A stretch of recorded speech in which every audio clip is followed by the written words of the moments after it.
わかった。俺一生懸命頑張るから。だから俺の子供を産んでください。1 jam kemudian. ダメ、ガクガクして立ってないわ。中の果てまで行っちゃった。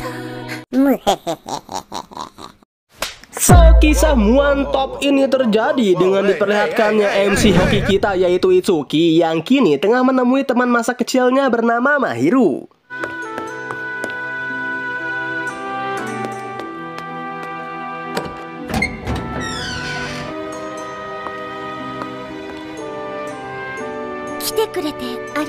Di sini Mahiru itu mengaku kepada Itsuki bahwa dirinya itu sudah hamil tapi gak tahu gitu kan siapa bapaknya. Nampak mencurigakan ya. Secara kan selama hidup Mahiru itu belum pernah melakukan adegan cukurukuk ya teman-teman. Kok ini tiba-tiba take dong ui.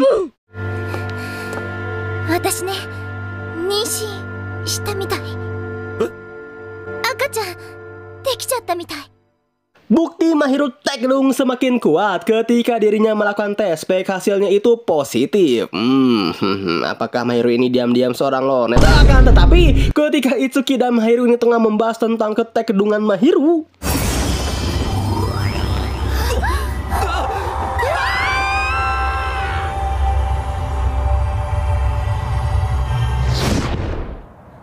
yap, mereka berdua pun terkirim ke isekai. Tapi masalahnya belum berhenti sampai sini saja, Kocokers. Sebab ketika mereka berdua tengah kebingungan, Mahiru.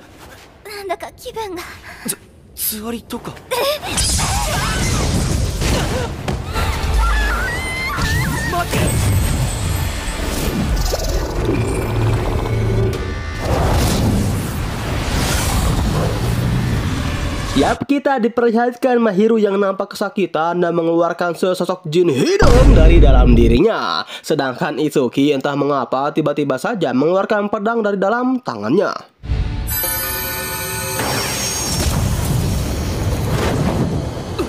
Namun kalau kalian sadar ini ya, munculnya jin hidung dari dalam tubuh Mahiru serta pedang dari tangan Itsuki dibarengi juga dengan semacam lambang aneh di bagian tubuh mereka masing-masing. Yang mana Itsuki yang muncul lambang di tangannya, sedangkan Mahiru muncul lambang di bagian pipinya. Lalu lambang apakah ini? Ya kalau untuk itu nanti aing bahas deh ya cu seiring berjalannya alur cerita. Lanjut singkat cerita, setelah Itsuki berhasil mengalahkan jin hidung yang keluar dari dalam tubuh Mahiru,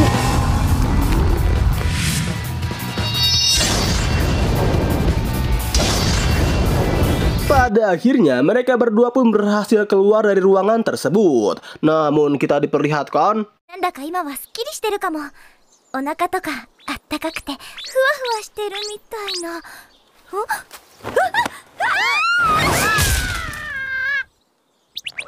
ya, kita diperlihatkan Itsuki dan Mahiru yang didatangi oleh seekor rakun yang bisa berbicara bernama Mana dan seorang mahasiswa kerajaan bernama Narsistes. Di sini Narsistes mencoba untuk menjelaskan situasi mereka saat ini. Jadi mereka berdua dipanggil ke dunia ini sebagai seorang pengunjung atau untuk kedepannya kita panggil saja pahlawan lah ya. Yang mana kini mereka berada di sebuah dunia bernama Gravania, dunia yang biasa disebut dengan dunia sihir.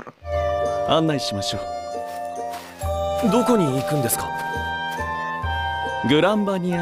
setelah mendapatkan penjelasan singkat dari Narsistes, Itsuki dan Mahiru pun langsung dibawa ke ibu kota guna menghadap sang raja. Di sini sang raja yang kita panggil saja si Junet Kemot menjelaskan bahwa tujuan mereka dipanggil ke dunia Gravania ini adalah untuk menjalankan sebuah misi.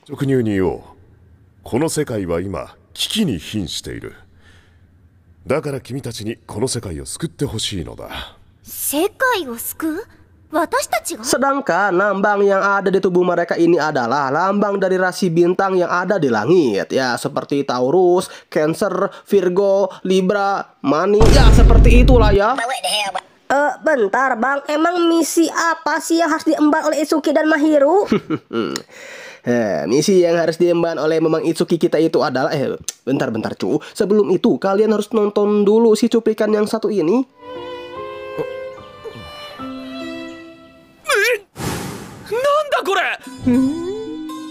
思ったよりいい体。 Iya, kita diperlihatkan Mamang Itsuki kita yang kini tengah disekap boy oleh seorang wanita berpakaian suster yang tentunya bisa membuat Aing ingin bolak-balik ke rumah sakit lah.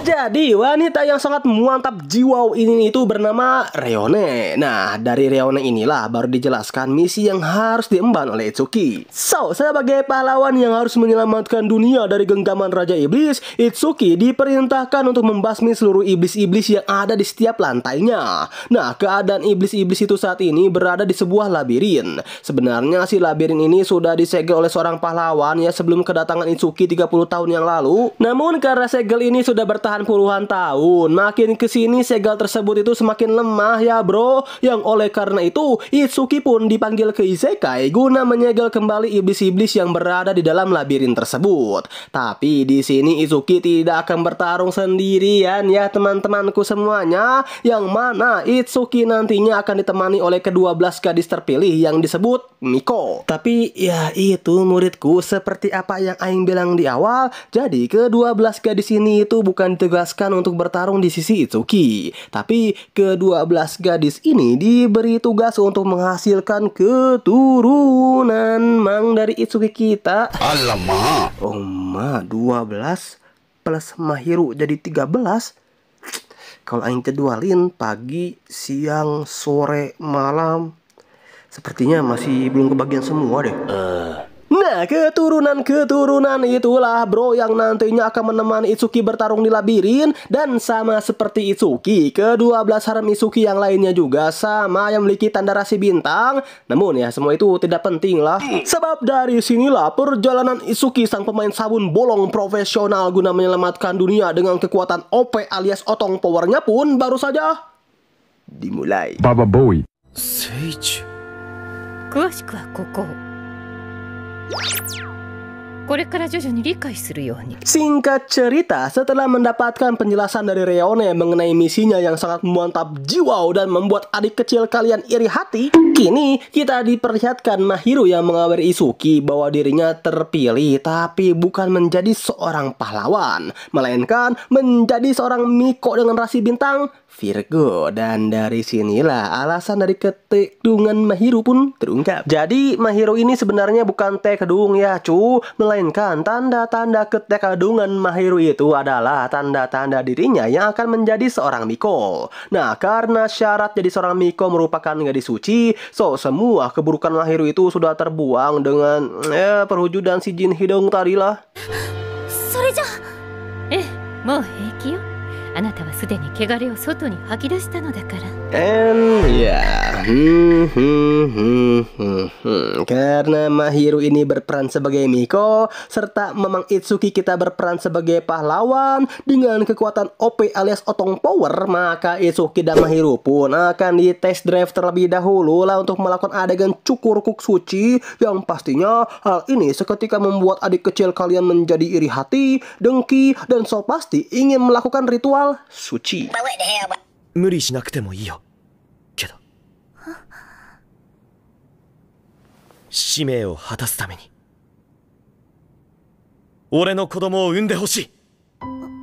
Ya, setelah melakukan adegan cukur rukuk yang cukup menguji keimanan kita, maksudnya itu kalian, maka terlahirlah anak bintang pertama bernama Virgo. はじめましてマレビト様。僕は乙女座の星の子バルゴです。バルゴか。 Fun fact aja cu, setiap anak bintang yang terlahir dari para Miko, mereka akan memiliki nama sama seperti rasi bintang ibunya ya. Seperti si Virgo ini, karena rasi bintang dari Mahiru itu juga ya Virgo gitu kan. Wanyut. Nah, jika kalian berpikir kemuantapan jiwa ini sudah berhenti sampai sini saja, tentunya tidak dong bro. Setelah melakukan adegan cukur rukuk duniawi yang seketika membuat para pemain sabun sangat iri dan ingin segera melubangi sabun baru kebanggaannya, kini scene pun berganti dengan diperlihatkannya Itsuki yang menemui ke-12 haremnya yang lain. まずは他の巫女たちを紹介するわ。ああ、Dan ya seperti biasa ya para muridku, guru kalian yang tampan idaman istri kesepian ini akan menjelaskan terlebih dahulu nih harem-harem Itsuki sekaligus calon partner prot-protnya tersebut. Yang pertama adalah seorang waunde mande wow sekali ya bernama Arye. Arye ini merupakan seorang Miko yang berasi bintang Aries. Selain towewewnya yang sangat ingin kugenggam seperti Oke, serius ya cuy ya. Selain towewew selain ya pokoknya yang ingin saat ku ke anjing aing makan apa cucu. Oke lah, serius lah bro. So, selain towewewnya yang sangat ingin kugenggam seperti masa depan dan cita-cita, Arya ini merupakan seorang biarawati yang mengabdikan seluruh hidupnya ke gereja. Ari tamoshimasu. Dan yang kedua adalah Taura, sang loli sekaligus Miko yang berasi bintang Taurus dan bertugas sebagai pengantar surat.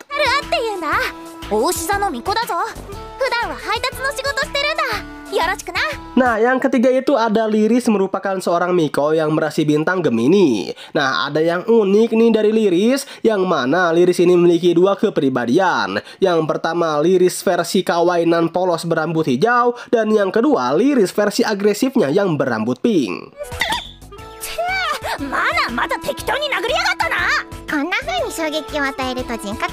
Apakah nanti bisa gonta-ganti mode? Oh ya, Liris ini mempunyai pekerjaan sebagai peramal. Selanjutnya adalah Ruka. Nah, si Ruka ini merupakan Miko yang berasi bintang Cancer. Selain bekerja sebagai Miko, Ruka juga bekerja sebagai pengasuh di panti asuhan. Ditambah Ruka memiliki kekuatan untuk membaca pikiran seseorang dan mendeteksi kebohongan. Lalu selanjutnya ada Femiruna. Femiruna merupakan Miko berasi bintang Leo. Sekaligus Femiruna juga adalah seorang anak bangsawan yang tajir melintir ya cu.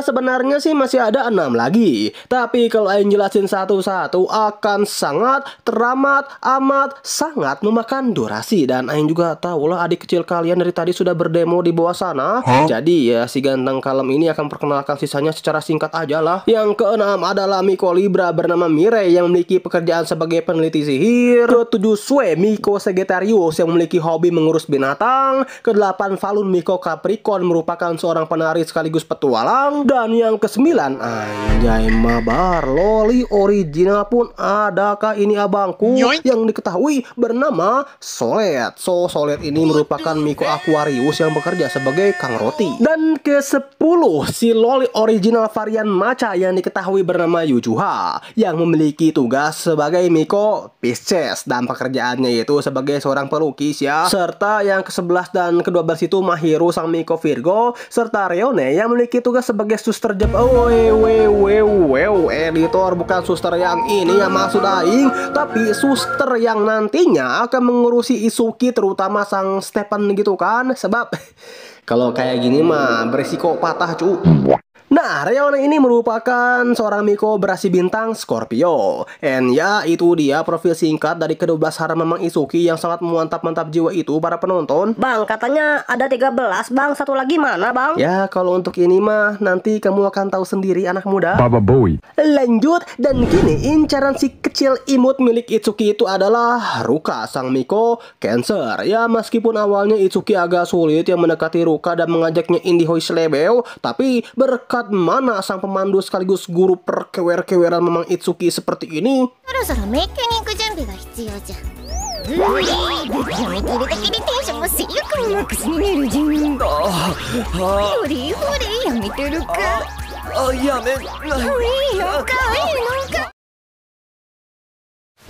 Pada akhirnya lambat laun Ruka pun mulai terhasut lah oleh rayuan-rayuan Mamang Itsuki kita. Dan sebagai seorang pucuk boy isekai sejati, ada sebuah kalimat yang pasti kalian setuju lah, bahwa Mamang Itsuki kita ini benar-benar seorang serabi hunter isekai sejati. Yang mana kalimatnya itu adalah, Ne, koyu toki ni nanika ki no kiita hitokoto toka nai wake?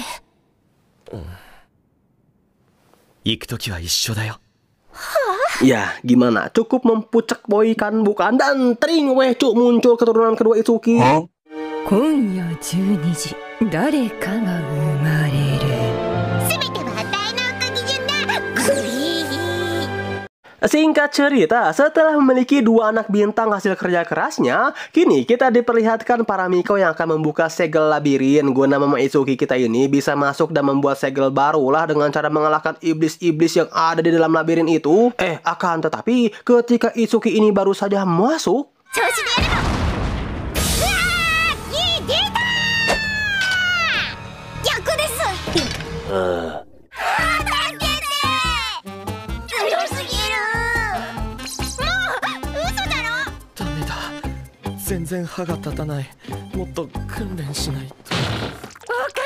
ya ternyata Itsuki ini sangat copo ya cu dalam pertarungan. Nah, mana yang mengetahui betapa copoknya Itsuki pun langsunglah melaporkannya kepada Narsistes.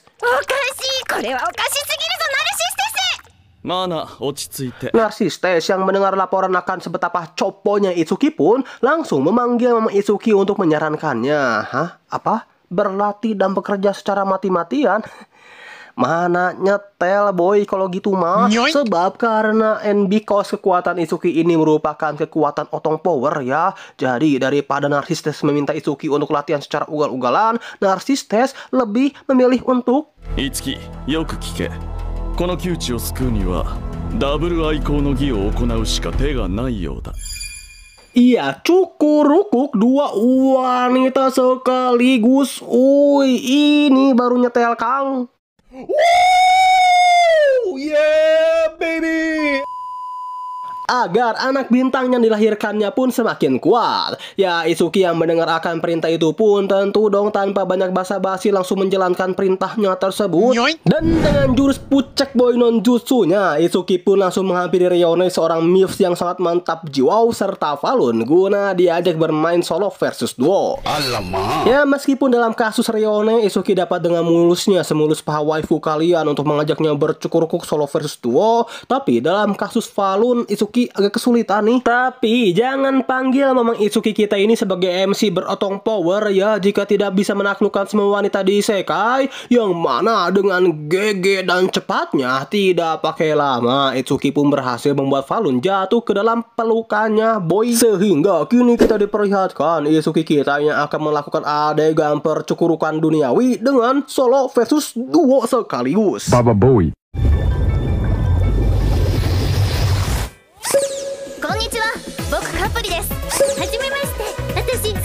Meanwhile, ダメ、ガクガクして立てないわ。宙の果てまで行っちゃった。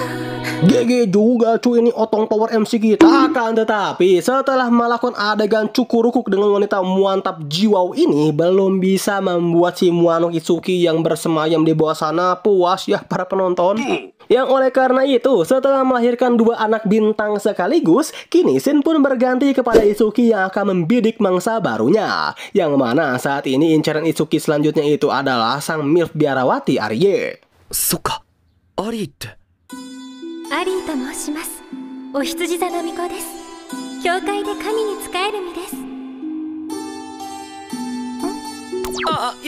Yang tentunya bagi sekelas biarawati yang mengabdikan seluruh hidupnya kepada gereja dan berdoa, mengajaknya untuk melakukan adegan cukurukuk pastinya tidak mudah ya para penonton. Dan Itsuki si manusia otong power ini pun hampir saja putus asa. Akan tetapi di sini untungnya ada Mana, sang mentor cukurukuk Itsuki, yang memberikannya sebuah buku mengenai perpucek boyan non jutsu.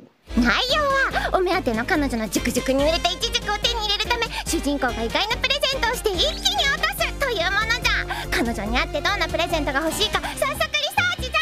アリーの売れたイチジクを手に入れるためにってアリー。 Yang oleh sebab itu tanpa banyak basa-basi, Itsuki pun langsung mempelajari buku tersebut dengan teliti, cermat, dan penuh keseriusan. Hingga kita diperlihatkan. それはまさか私に？いや、これはどうぞ。わあ、嬉しい。ありがとうございます。さすがItsukiさん。私の趣味ちゃんと分かってくださってたんですね。これオープニングで確かもっと Amboy, ternyata di balik sifat kalemnya Arya ini menyukai percukurukukan dengan bumbu-bumbu kemodewa ya bro. Tapi kalau sama Mama Arya, aku mah pasrah aja lah. Nah, setelah melewati malam yang cukup menipiskan keimanan kalian semua, kini scene pun berganti dengan diperlihatkannya Itsuki yang akan mengincar sang loli yaitu Yuzuha. どうしよう。ゆずはなんで巫女なんかに選ばれちゃったんだろう。あの子確かゆずはって言ったっけ。 Bisa dibilang Yuzuha ini merupakan wanita yang paling susah lah untuk Itsuki taklukkan. Sebab selain karena si Yuzuha ini merupakan sesosok loli incaran para FBI pemburu loli, Yuzuha ini merupakan seorang loli pemalu dan oleh. Tapi ya bukan Itsuki namanya kalau tidak bisa mendapatkan wanita-wanita incarannya. Selagi si kecil mungil masih menempel dan sabun bolong full stok, semua wanita ya cukup tunjukkan sekecil auto mau lah gitu. Yang oleh sebab itulah tidak pakai lama, tidak pakai babi bu bebo, perlahan tapi pasti Itsuki pun berhasil mendekati Yuzuha dan membantu Yuzuha untuk menyelesaikan berbagai macam masalahnya. Dan ya pada akhirnya seperti yang kita duga-duga para penonton, memang Itsuki tanpa banyak basa-basi langsung mengini lalu itunya di ini dan nantinya jadi ini dan itu. Maka Cringwe lahir keturunan yang keberapa ya? Nying lupa ya saking banyaknya aing cu. 優しくしてね。 Singkat cerita, setelah memiliki cukup anak bintang, pada akhirnya lambat laun Itsuki pun berhasil menyegel lantai demi lantai yang ada di labirin. これで迷宮の汚れも少しずつ減っていくだろう。さあ、地上に戻るぞよ。 Tapi anime ini belum berakhir jika Itsuki belum ke-12 haremnya tersebut dong ya. Yang oleh karena hal itu, kini incaran Itsuki pun adalah Liris. Pada rute tersebut, kini kita diperlihatkan Liris yang mencoba untuk meramal Itsuki guna mengetahui masa depannya. Tapi tanpa disangka-sangka, nasib Itsuki ke depannya ini adalah sebuah kematian. すみません。何が見えたんだ。お前このままじゃ死ぬぞ。なんだよいきなり。お前には思想が出てる。それもかなり近いうちだ。 Namun masih ada satu cara sih untuk menyelamatkan Itsuki, yaitu Itsuki harus melakukan adegan percukurukukan duniawi dengan si Liris ini. Mang, kalau ini sih tanpa diramal pun pastinya hal itu akan terjadi kok. And ya, demi mempertahankan nyawa serta si mungil yang imut, maka dengan penuh keikhlasan dan kebahagiaan Itsuki pun langsung melakukan pencurukukan dengan Liris lah. Desat. 産んでくれるんだね。 しゃあねえな。 capek juga ya Otong maksudnya itu capek juga gitu ya aing dan lama-lama juga ini cuma ngebahas cerita dari anime ini. Karena sepanjang alur ceritanya itu cuman cukur-rukuk sana lah, cukur-rukuk sini lah. Sabar ya Joni. どうやるだけじゃ。 俺の子供プレイ。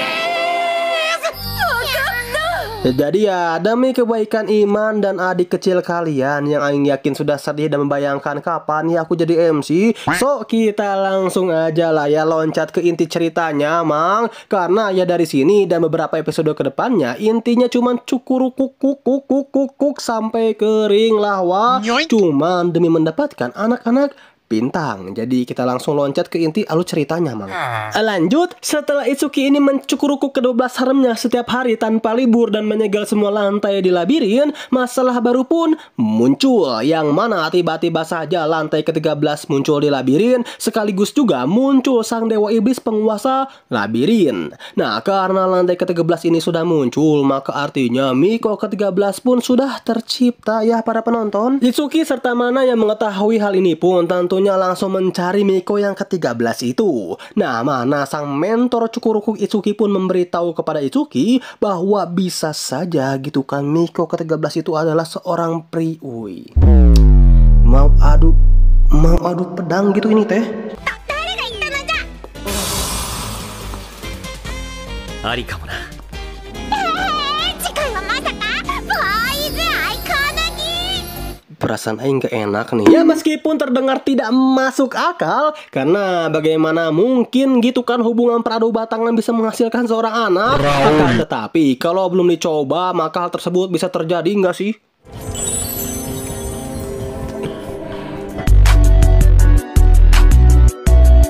Yang oleh sebab itu, kini kita diperlihatkan Itsuki, Narsistes, dan seorang NPC baru berambut blonde bernama Seiya mencoba untuk mengadukan batangnya satu sama lain. Hingga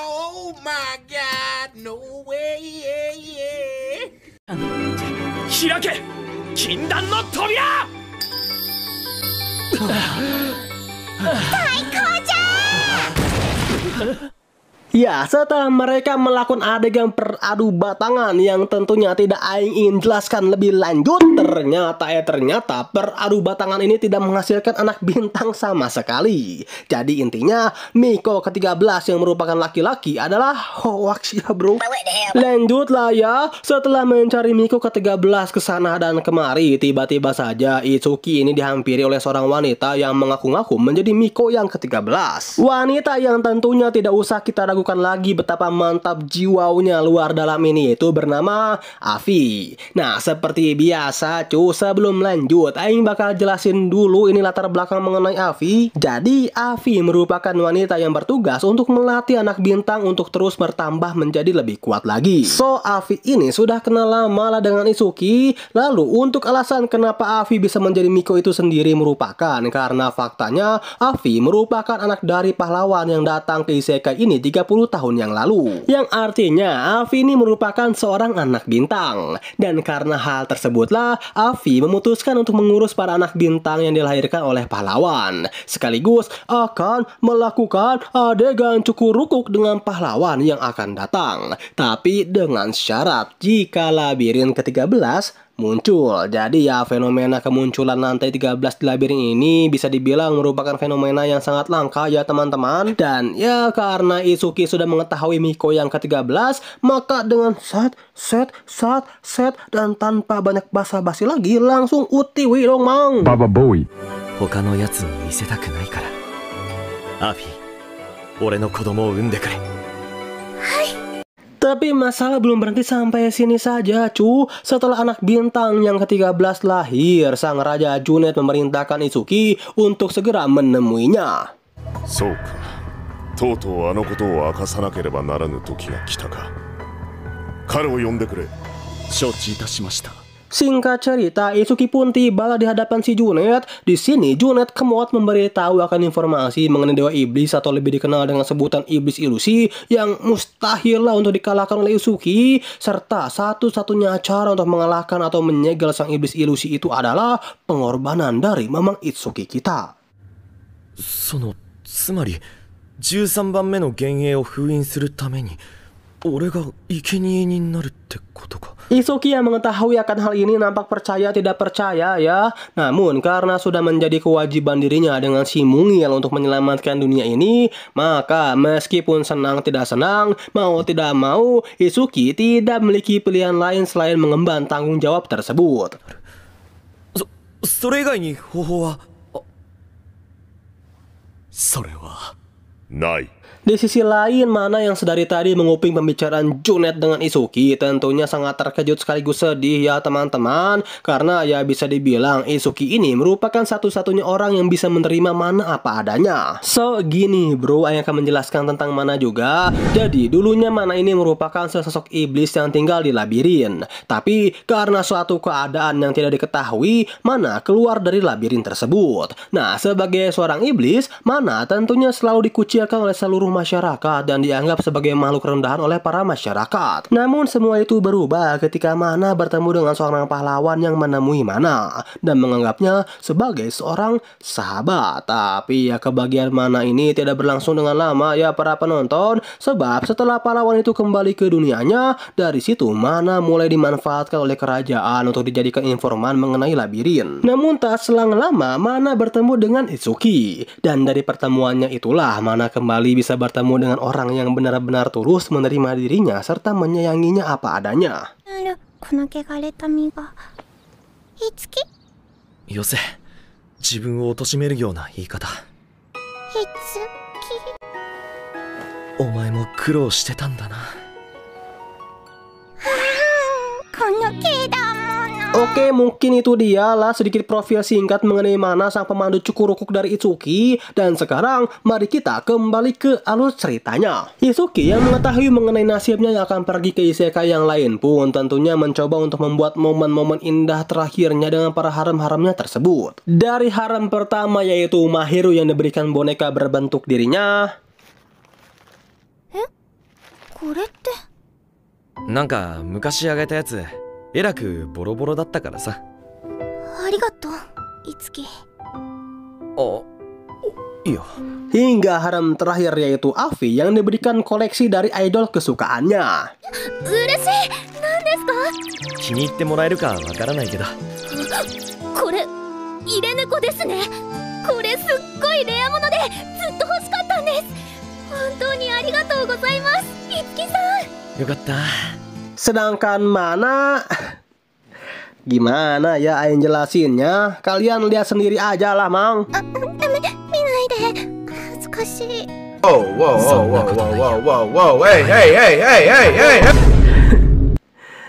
Jira, digasuruk juga ini cusi Mana. Tapi setelah melakukan adegan Cukurukuk dengan Mana, dari situ Mana ini menganggap Itsuki sebagai pria yang paling ia cintai, bukan sebagai pahlawan yang harus ia mentori. Namun, walau ini autor makan apa cuy bikin cerita kayak gini? Ohayo, Mana. おはよう、いっくん。 Singkat cerita, Itsuki ditemani dengan anak-anak bintang serta Avi pun akan menghadapi sang dewa iblis. Namun di sisi lain, kini kita diperlihatkan Junet serta Narsistes yang memberitahu kepada seluruh harem Itsuki perihal Itsuki yang akan segera ditumbalkan. Wah, para Miko terutama Mahiru yang mengetahui akan hal tersebut pun tentunya berusaha untuk menolak itu semua ya. Karena bagaimanapun juga kan memang Itsuki ini merupakan pria yang paling mereka cintai. Akan tetapi kewajiban tetaplah kewajiban. Suka tidak suka, mau tidak mau, Itsuki harus melaksanakan tugasnya menjadi seorang pahlawan, yaitu menyelamatkan dunia Gravania meskipun nyawa sebagai taruhannya. Sedangkan para Miko yang sudah berkumpul diperintahkan oleh Junet untuk melakukan sebuah ritual guna menyegel Itsuki dengan sang dewa iblis di labirin tersebut untuk selamanya. Ya meskipun dengan hati yang berat, tapi bukan karena brut-brutnya yang kebesaran, mereka semua pun langsung mengadakan ritual tersebut. Namun tiba-tiba いつきを犠牲になんてできない。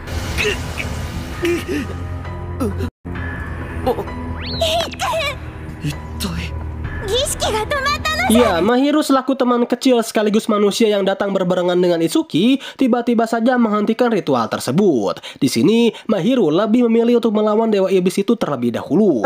Meskipun awalnya Junet ini menolak cara mereka, tapi mungkin saja cara ini akan berhasil jika kekuatan mereka semua benar-benar cukup untuk melobikan sang dewa iblis. Yang oleh karena itu kini kita diperlihatkan para harem Itsuki yang langsung utiwi ke tempat pertarungan Itsuki yang akan melawan dewa iblis. Dengan kekuatan para Miko yang disatukan serta kekuatan dari para anak-anak bintang, kita dapat melihat dewa iblis yang cukup kewalahannya melawan para Miko dan anak bintang. Namun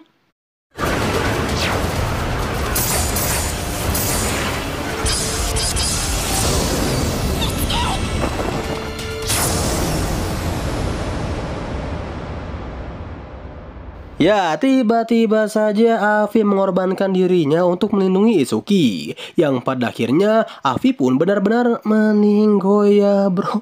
No Avi. Wah, Itsuki yang mengetahui salah satu harem berharganya Tusun tentunya langsung mengeluarkan seluruh kekuatannya dong untuk melawan si dewa iblis tersebut. Sehingga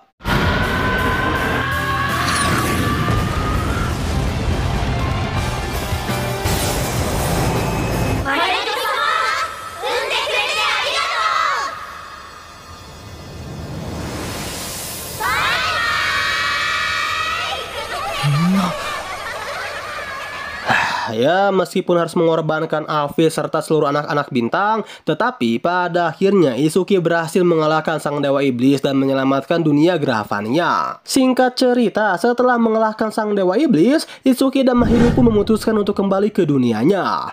Tapi やっぱり別れるのはちょっと嫌なんだけど。僕も私もスーも別れ。じゃあ私も。当たり前。Ya, para harem-harem yang tidak rela ditinggalkan oleh Itsuki pun malah ikut juga gitu kan ke dunia Itsuki. Dan yang mengejutkannya, Avi serta para anak-anak bintang lainnya juga malah hidup lagi ya bro. Plus Mana yang tadinya seekor rakun pun malah berubah yang menjadi gadis kawaii para pemirsa. Manaじゃ行くの愛を浴びまくってあたいの中の女が目覚めちゃったのさ。あんたタヌキにも手を出したの？ Bentar, ini real kah Ui? Sepertinya aku punya ide. And ya, di akhir scene kini kita diperlihatkan Itsuki yang menikahi ke-14 haremnya tersebut. Serta sebuah kalimat penutup yang cukup membagongkan ya teman-teman, yaitu ending yang sangat mengirikan. Di akhir kata yang cuman mau nanya, ada yang jual rakun gak ya?